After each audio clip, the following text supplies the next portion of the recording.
আমার অনেক বন্ধুরা আমাকে নিয়ে গল্প করে, আমাকে কথা শোনায়। মাঝে, মাঝে ভালো লাগে, আবার মাঝে, মাঝে খারাপও লাগে। খারাপ লাগে আমার জন্য নাকি তাদের জন্য বুঝি না। কিন্তু তারপরও খারাপ তো লাগবেই। যেহেতু আমি এবং আমার বন্ধুরা। এখন কথা হচ্ছে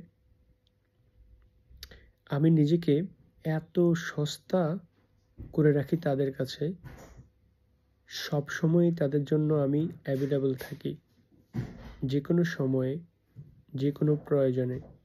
কিন্তু সময়ের প্রয়োজনে আমি আবার ঠিক ততটাই দামি হয়ে উঠি।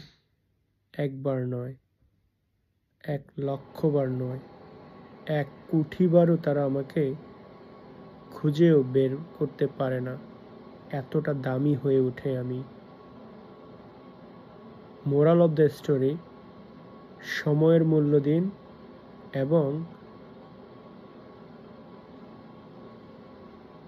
সম্মান করতে শিখুন। আমি যতটা সস্তা ঠিক ততটাই দামি।